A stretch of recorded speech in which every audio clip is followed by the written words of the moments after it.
Salut Booktube, j'espère que ça va bien. On se retrouve aujourd'hui pour une vidéo qui est un peu tardive, je le sais, mais on se retrouve pour faire une vidéo que j'ai vue sur d'autres chaînes YouTube où c'est, donc on fait une tier list de tous mes livres que j'ai lus en début d'année.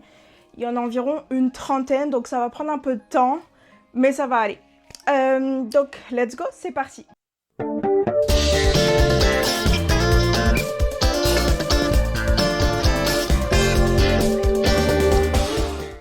Je vous décris un petit peu donc toutes les parties qu'il y a. Donc on a la catégorie coup de cœur, donc ça va vraiment comme ça le dit, c'est mes coups de cœur.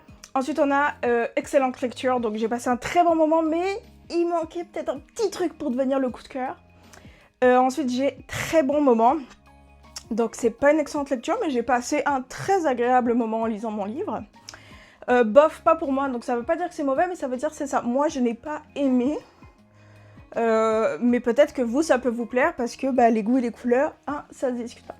Et enfin, abandon. Je pense pas avoir abandonné de livre, donc il devrait pas avoir de livre dans cette catégorie. Mais bon, je l'ai mis, je m'en souviens plus trop parce que certains livres datent quand même d'il y a quelques mois. Donc c'est parti, on commence tout de suite. Ils sont pas classés, ils sont mis au hasard. Et il y en a que je m'en souviens pas. So... C'est parti. Premier livre, donc c'était... vraiment pas fait l'un pour l'autre. Donc c'est ça c'était le tome 2 des frères Kane.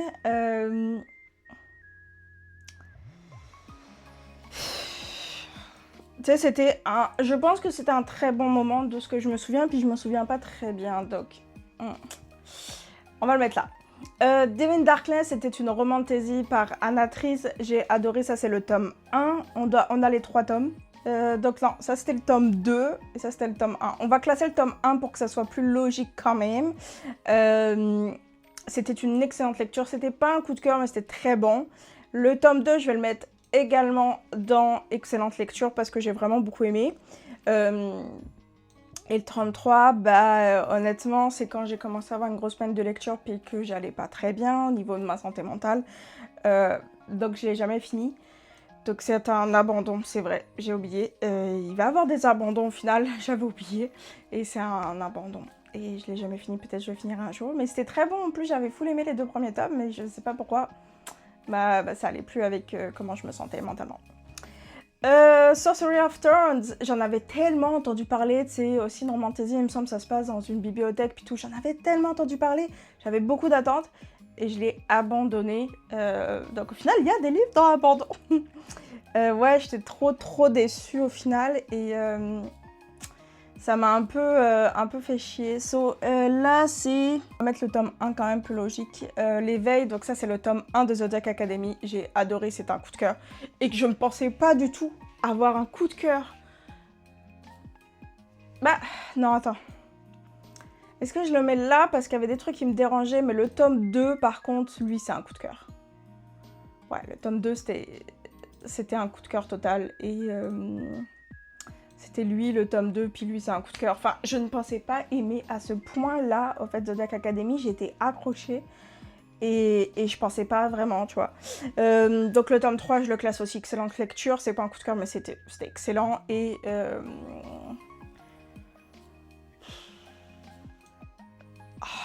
non, j'exagère. Je vais mettre très bon moment parce que c'était sympathique.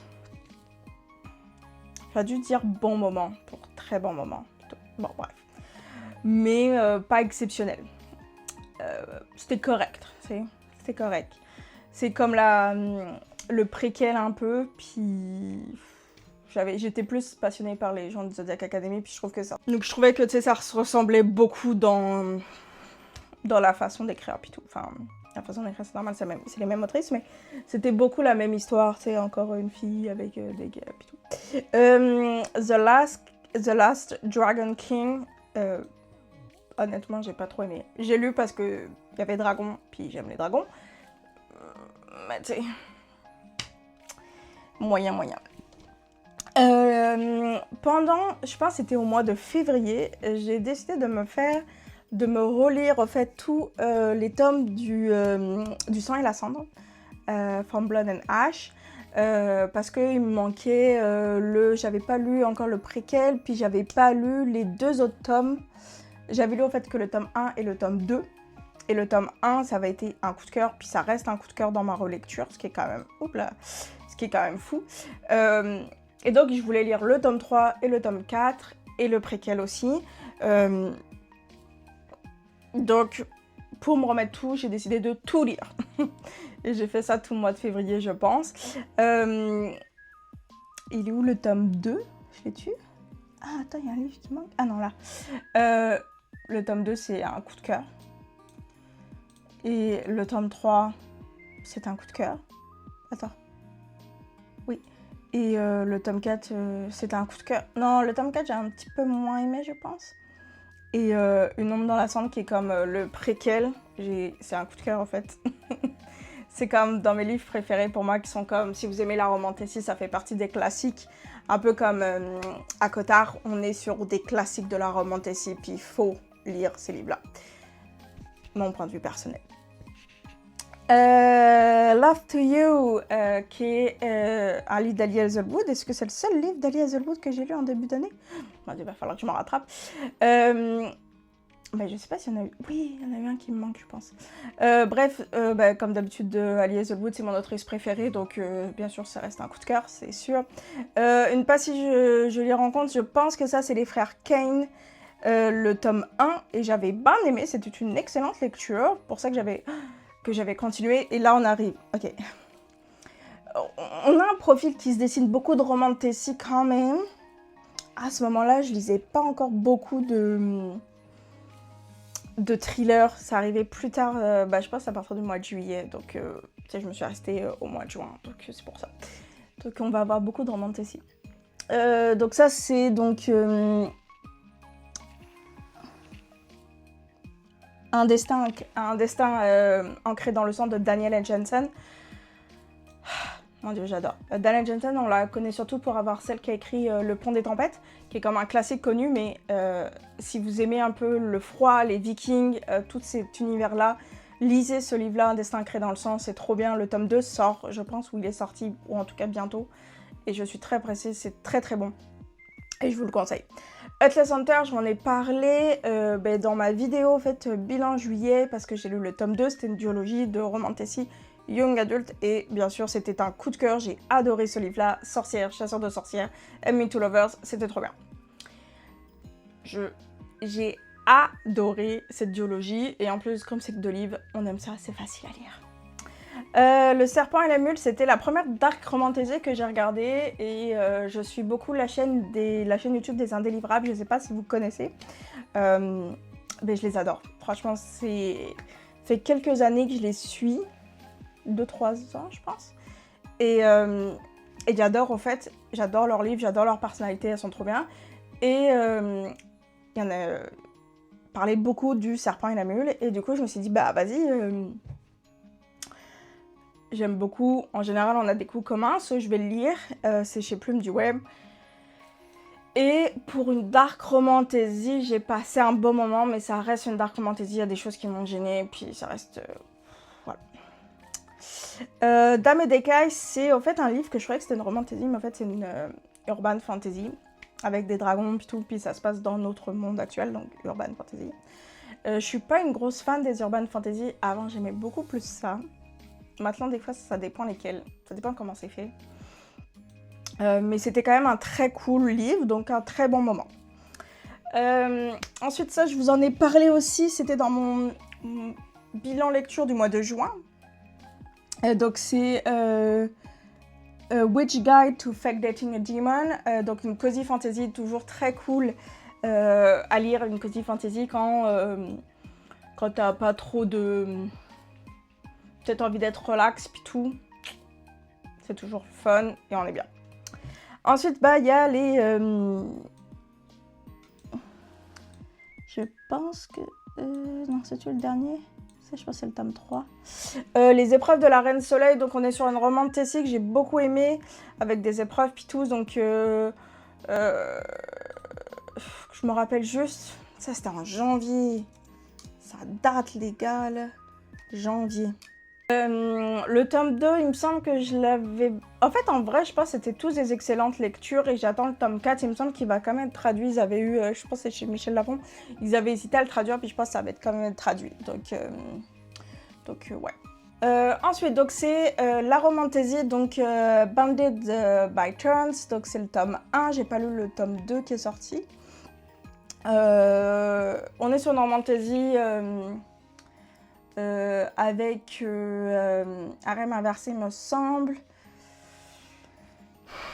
J'avais très bien aimé, je me souviens plus, je pense pas que c'était un coup de cœur, mais c'était une excellente lecture, je m'en souviens, j'avais beaucoup aimé, je comprends pas pourquoi j'ai pas lu encore le tome 2, parce que je prends pas le temps pour lire, et je vous ferai une vidéo sur, à un moment, si ça vous intéresse, sur toutes les sagas que j'ai en cours, et j'en ai pas mal, et beaucoup trop même. En tout cas, continuez, j'ai bientôt fini. Ça c'est donc La malédiction des roses, ou un truc comme ça.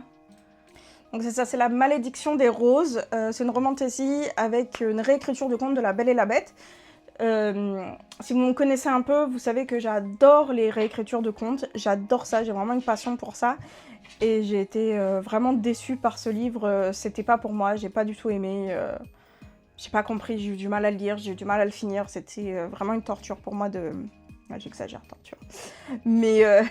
J'exagère beaucoup, mon Dieu, Milly. Mais ouais, non, j'ai moyen aimé, je dirais. Spark of the Everflame. Romantaisie aussi, j'ai vu le tome 1 et le tome 2 et le tome 3 sont sortis, je sais plus. Saga que j'avais beaucoup aimé avec des pouvoirs, puis tout. Romantaisie, donc j'avais passé une excellente lecture. Je pense que beaucoup de ces livres ont été lus quand j'ai fait le challenge Romantaisie de Nina Quill. Que j'ai bien sûr jamais fini parce que j'ai eu des problèmes de santé mentale. Et il m'en reste 3 livres, on arrive à la fin, let's go. Un amour plus que prévisible, donc ça c'est Les Frères Kane, le tome 3, le dernier, je m'en souviens plus du tout. Donc je vais dire que j'avais passé un très bon moment, mais honnêtement je me souviens plus de ma lecture. Deux derniers livres, Lover Challenge. C'était donc une histoire d'amour, et ils sont dans une télé-réalité puis doivent faire semblant d'être en couple, donc du fake dating. Une de mes tropes préférées, c'était très sympa, c'est pas non plus un coup de cœur, mais c'était très sympa à lire. Donc ouais, je vous le conseille, un petit livre quand même rapide, et c'est très très cool.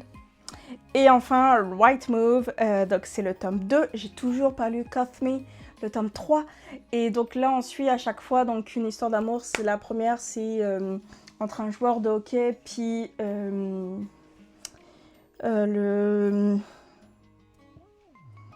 l'hôtesse de l'air, et le deuxième tome là c'est le frère de la protagoniste du tome 1, donc qui est basketteur, avec son ami, et c'est un coup de cœur parce que j'adore ces livres, et je suis sûre que je vais aimer le tome 3 en plus. Je pense que c'est un single dad, donc ça va être trop bien, et je pense que c'est baseball, sport qu'on voit rarement. Moi j'en ai un peu marre du hockey, sérieux, dans toutes les romans sportives c'est du hockey, puis honnêtement c'est bon, je vis dans le pays où le hockey c'est le sport national d'hiver, c'est bon, je suis tannée.